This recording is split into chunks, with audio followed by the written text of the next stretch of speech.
What's up guys, Sio here with week 8 of the NES. This week we are having our rematch against the AC Milanturn, coached by Doudsy. If you missed the first time we battled, we've actually battled quite a lot in this league, but if you missed the first time we battled this season, I'll try to remember to link it down in the description below. I don't think he has a channel still, so there's nothing to link for his side, but I'll just link mine again. So I'm going to have to kind of go a little fast today, just because I don't really have a ton of time to record.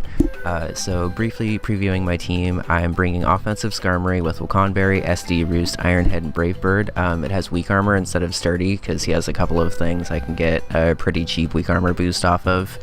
On this team alone, he specifically has Crobat and Registeel. He also has Jolteon, Weezing, Mega Venusaur, Gligar, and Scrafty. Most of those, outside of Jolteon, I would be able to get a weak armor boost off of too. So there's plenty of opportunities for me to set up with it this week. We have Choice Scarf Zoroark with Night Daze, Low Kick, Extra Sensory, and Memento. Memento makes it so I faint, but the target gets -2 attack and special attack, which could make it so I can go into either Skarmory or one of my later setup mons. Druddigon has a Focus Sash and has Sucker Punch, EQ, Stealth Rocks, and Outrage. I'm going to be honest right now and say I kind of wish I already put Dragon Claw on it over Outrage, but I'll get into why later. But it has max attack and enough speed to outspeed just a regular defensive Registeel to be able to hit it with an EQ. I also am able to outspeed a Weezing and hit it with an EQ because I have Mudbraiders this week, but Weezing didn't come, so sad face. Sylveon has Leftovers with Wish, Reflect, Shadow Ball, and Hyper Voice. It's kind of a weird, like, max speed, max HP support offensive Sylveon. Sylveon kind of fills a lot of roles this week, and it has a place, but it's kind of more meant to just be a lure, if anything. I was kind of in between on what Sylveon said I wanted to use this week, so I just kind of went for like an offensive one that could hopefully try to hit Slowbro and maybe even potentially Victini for a little bit of damage. I doubt I'm taking a hit, but if it's special Victini again, I might be able to. Cresselia is Sub, Calm Mind, Moonblast, and Psychic, and it's holding the Psychium Z to be able to hopefully hit Mega Venusaur, but unfortunately Mega Venusaur didn't come, so whatever. But basically there's a lot of things on his team that I can sub Calm Mind against because Cresselia is naturally pretty bulky. I'm max HP, max defense to be able to help me with Scrafty and something else a little bit better.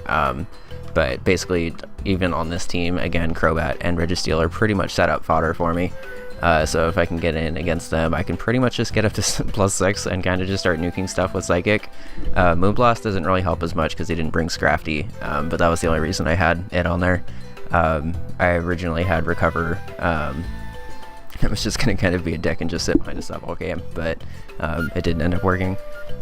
And finally I have a Sho-Berry Lantern with Ice Beam, Toxic, Hidden Power Ground, and Thunderbolt. This is actually kind of meant to catch Ditto as well.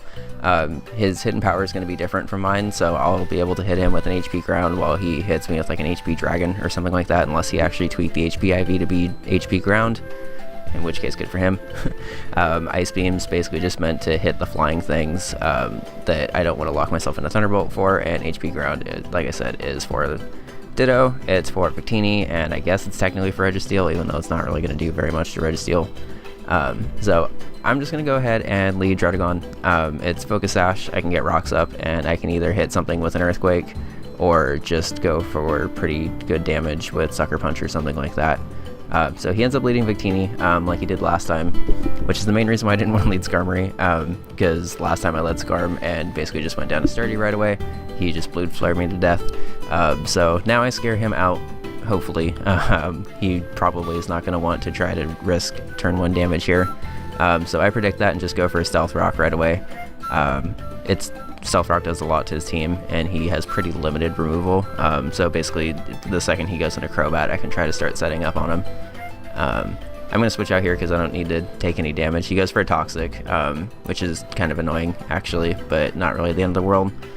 He goes into Ditto to scout my set, predicting Volt Switch, so I just go for a Toxic of my own because I figure he's not going into Crobat on this. I don't know why you would go into a Crobat, take 25% damage, and then take a Volt Switch, and allow me to go into something faster. So I kind of predicted the Ditto, or potentially even Registeel there, I guess. If it was Registeel, it wouldn't have really been the end of the world, but... So he sees my set and switches out, because he knows there's not really very much he can do to me here. I go for a hidden power ground anyway on the off chance that he did EV his Ditto correctly. I am Shogaberry, so I'm able to pretty much take it. The Shogaberry also allows me to take, I guess I should say, it allows me to take an Earthquake from something on his team. I think it's the Gligar, and it allows me to kill it with an Ice Beam. That's what it was. But Gligar didn't come, so didn't really matter. So you may be wondering why I kind of just sacked off Lantern there. It's pretty early into the battle, obviously, and Fusion Bolt just pretty much completely decimated me. But because I didn't Volt Switch, I really should have, honestly, on turn 4, predicting him to switch out, not really being able to touch me. But because I wasn't being aggressive there, I basically had to have something take a hit from a Life Orb Kyurem. Spoilers, nothing takes a hit from a Life Orb Kyurem except for maybe like a Mega Aggron or something. But I basically just have to sack something off there. And while Lantern is helpful this game, it's not really quite as helpful now that Jolteon's not here. It also got hit by HP Ground, that was the other thing. So since Jolteon's not here, I just basically sack Lantern to get my clean switch. I see that it's Life Orb, so it's not Choice Scarf, which is nice. And I go into Druddigon here because I can basically just fire off damage. I'm predicting him to pretty much just safely go into Registeel or Slowbro here. But on the off chance that he gets greedy, I go for an Outrage here. And this is kind of what I was talking about in the beginning, where I really wish I had Dragon Claw, because I didn't really want to lock myself into Outrage turn 6, because I knew that the switch was coming into something that was probably full Fizz Def. The fact that it's Slowbro with spoilers, Rocky Helmet, and Slack Off means that I'm basically just whittling myself down here and getting confused, as he's basically just back up to right where he was, especially after Regenerator. He's going to be right back up to full, and I basically just did 50% damage to myself because I locked myself in Outrage. And even worse, my Focus Sash is broken, so I can't take a hit from anything now. I don't know why I didn't think about that in practice, if I'm being perfectly honest, but I don't know, it just never really came up in practice, so bad prep on my part, good prep on his part, whatever you want to call it, I guess. So I here predict him to just go for a Scald, trying to get a burn on me because I'm obviously physical. I make a pretty bad misplay here, and I'm going to pause it and explain why I did it. But I predicted him to go for a Scald to try to get a burn because he saw that I was physical. So I was like, okay, I'll just go into Cresselia because I can totally fucking take a Scald. Like, even max HP, like, no special defense investment. Like, I take a Scald no problem and can sub up on it. If he tries to go for a Toxic the next turn because he doesn't get the Scald burn, then whenever, I'll be subbed up in his face and start going up to +6.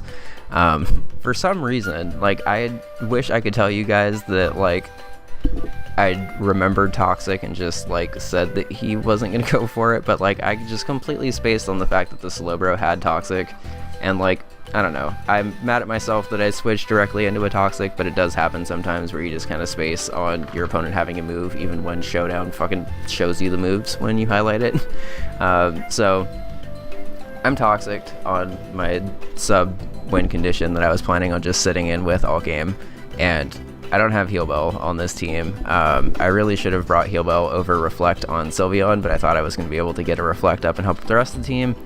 It would have been a lot smarter in hindsight to help the rest of the team by getting rid of status, because as you can see, I'm already getting status spammed.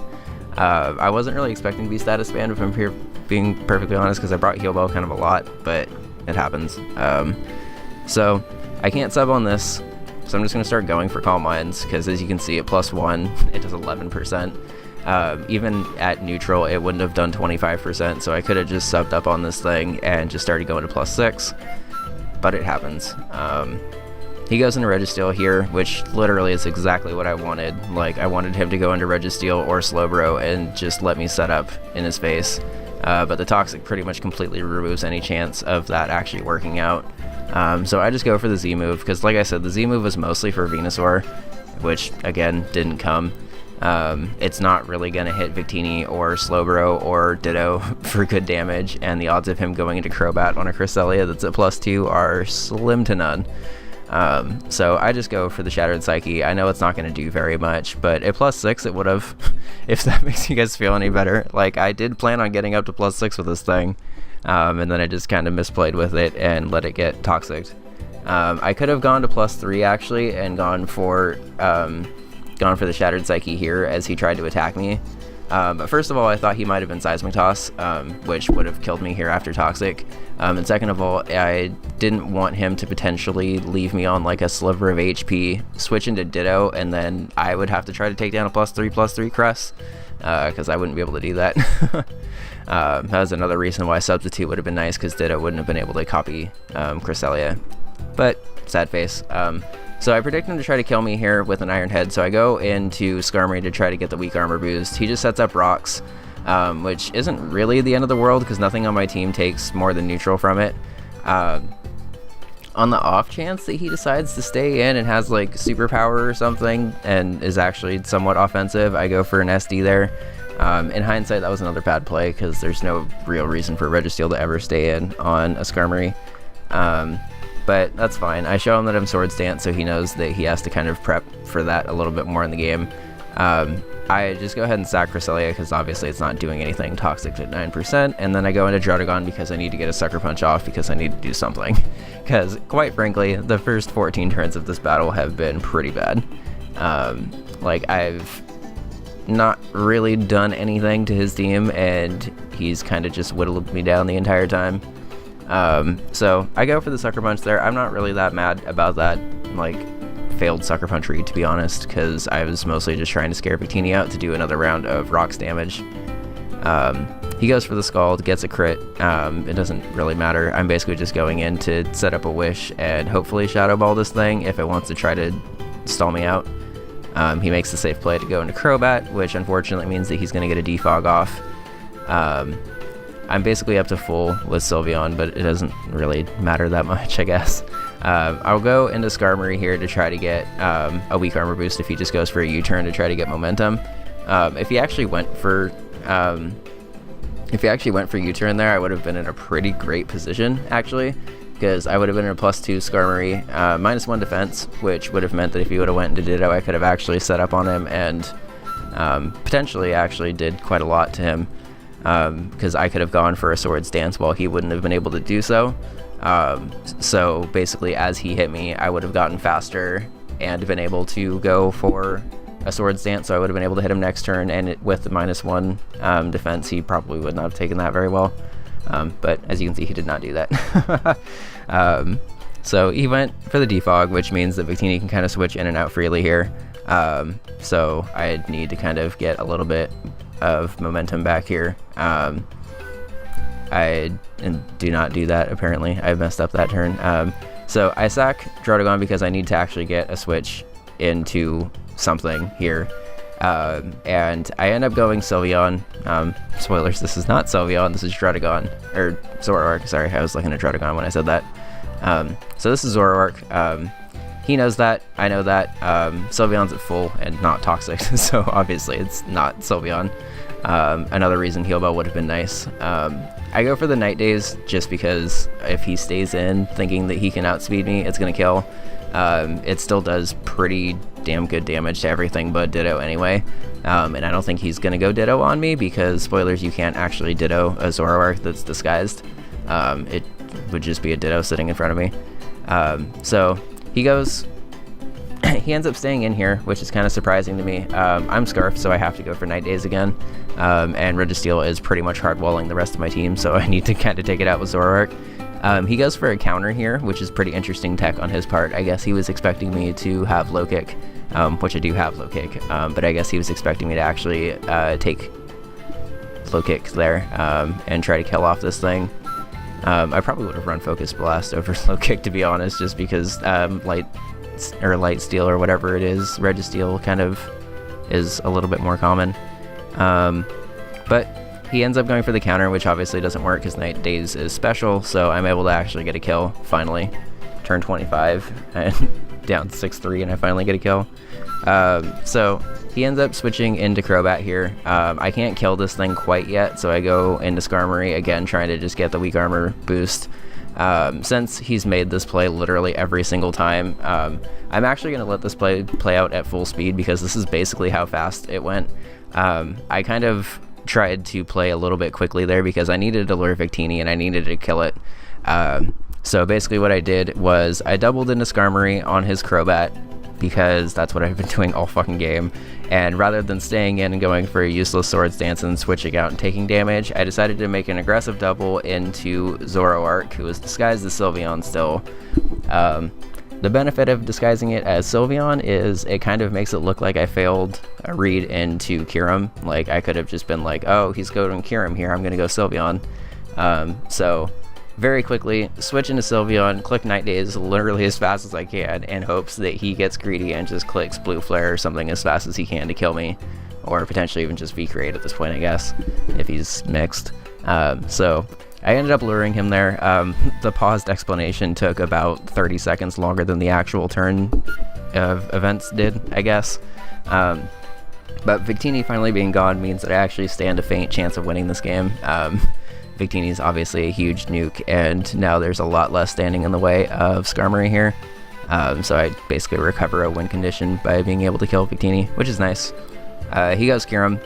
I have nothing for Kyurem, so I end up sacking the real Sylveon. There's not really too much I can do, honestly. Sylveon drops because obviously Sylveon can't take Fusion Bolts from a Life Orb Kyurem, and now I actually have enough chip damage on Kyurem to be able to kill it with a Night Daze here. And if you're wondering why Zoroark just came out as Zoroark instead of Skarmory, even though it's at full, the way I ordered my party this game, Skarmory was actually ahead of Zoroark in the party. And if you don't know, Illusion only works on copying the last Pokemon of your party. So if I would have ordered my party so Zoroark would have been ahead of Skarmory, it would have actually disguised as Skarmory here.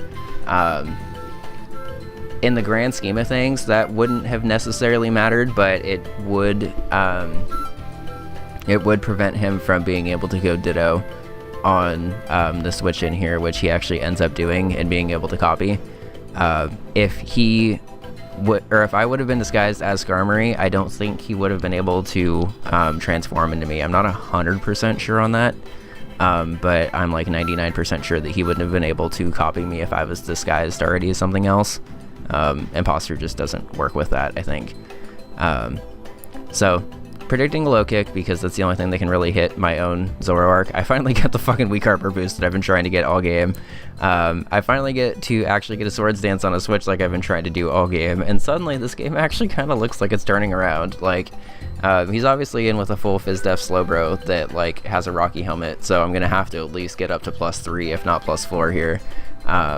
Unfortunately, I can't get up to +4 because Scald is a 2-hit KO from here. So I'm gonna go for another Swords Dance and then just hit Brave Bird and then try to clean up with Zoroark pretty much.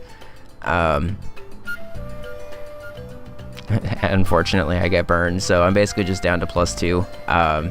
It doesn't really matter because I get a crit anyway, so like that whole turn of events, basically I set up, got burned, got crit. Still didn't really matter that I got the crit, honestly, because any damage from that point would have helped. There he is. Any damage at that point would have helped because I just needed a little bit of chip damage to be able to kill with Night Daze from here. I can get a crit, which is kind of funny. That crit didn't really matter because Night Daze did at least like 90% or something, unless he had Spadef investment, but either way it did more than 40. So I have to lock myself into Night Daze here because it's the only thing that can kill Slowbro, do decent damage to Crobat, and do any damage at all to Ditto at this point. He just goes straight Ditto because obviously he can just low kick me because he knows I have it. At this point it's actually a speed tie. It would be nice if I could get the speed tie and or an accuracy drop because accuracy drops are supposed to be pretty common with Night Daze, but I didn't see it that battle, so that's fine. He ends up getting both the speed ties and ends up winning 2-0. It was a good game on his part. I do kind of feel like I misplayed more this week than I have in past weeks, so I'm a little more upset with myself with this post-com than I am with other post-coms. There were kind of multiple points throughout the battle. There were multiple points in team building and the battle that I could have improved on, which is kind of why I'm a little bit upset. Like I was talking about in the beginning, I really should have had Dragon Claw over Outrage on Druddigon so I didn't get locked in. I really should have had a Heal Bell over Reflect on Sylveon. I feel like that was just kind of me trying to get a little too cute, I think. But Heal Bell would have definitely helped this battle. Within the battle, I shouldn't have switched Cresselia in so early to get Toxic. It was pretty obvious, I guess, in hindsight that he was going to go for a Toxic with how safe he was playing in the beginning of the game. I had let kind of one of my big stall win conditions just get Toxic, like literally on the first switch in, so that was really bad on my part. I felt like I was a little too aggressive with Skarmory this game. Weak Armor did a ton of work in practice, so I got really excited about it and kept trying to set it up every opportunity, but I feel like I got a little too sorry. I feel like I got a little too focused on it, and there were opportunities for me to do damage with other stuff throughout the game, and I kind of just kept focusing on Skarmory. What else do I have written down? Oh, and turn 35. Okay, so this turn right here, where he goes into Slowbro here, and I go for a Swords Dance. I actually could have done things a little bit differently here. Let me actually unfade the Pokemon that are still alive at this point so I can kind of talk about this a little bit better. And this is by the way, the video's over, so if you're done listening to me like Theorymon and stuff, thank you guys and have a good day. But this is kind of almost more for myself at this point because I rewatch these battles, especially when I'm facing these opponents again. So turn 33, where I am at +2/+2 and Slowbro's in. I could have, if I wanted to be very aggressive here, I could have gone into Zoroark, taken a Scald, and gotten the burn, and still lived. It does like 45 to 60, I think was the roll, assuming that this is just like absolutely full Fizz Def and it doesn't have special attack, which I don't think it does because the roll did about what I expected on Skarmory. But basically I could have taken a Scald and lived with Zoroark. The burn wouldn't have mattered because I'm fully special anyway. And I could have potentially killed with Night Daze, especially if I got the same crit that I got this time. I would have killed with Night Daze, and then I would have actually been able to potentially pivot back and forth between Skarmory and Zoroark to kill the remaining things on his team. It would have kind of been a lot of 50-50s with switching, but honestly the game kind of came down to that anyway, so I do kind of feel like even late into the game I misplayed on this turn by just staying in and trying to SD again, especially knowing that this thing was Fizz Def. But there were a couple of times where I stayed in and SD'd when I shouldn't have this game, so I guess this is just kind of the cream of the crop of them, I guess. But I don't want to take anything away from Doudsy. I know I'm kind of just being salty and talking about all the stuff I did wrong, but he did well. He prepped well, he played well, he always plays well. So I guess that's not really too surprising. It kind of looks like he's going to be winning the division at this point, so we're going to have to try to sneak in as a wild card. We have a pretty good record, so fingers crossed we can finish out the season strong. There's only a couple weeks left. I think there's 4 weeks left, actually. So hopefully we can get things done in the coming weeks. Next week we play JTN and the New England Rowlets. We don't actually have that strong of a history in this league, so it'll be kind of interesting because I can't really remember how many times I've actually played him. But it'll be a fun one. He has an interesting team and a lot of offense, so it should be a pretty hard-hitting game, I think. Have a good day, guys, and I will see you next week.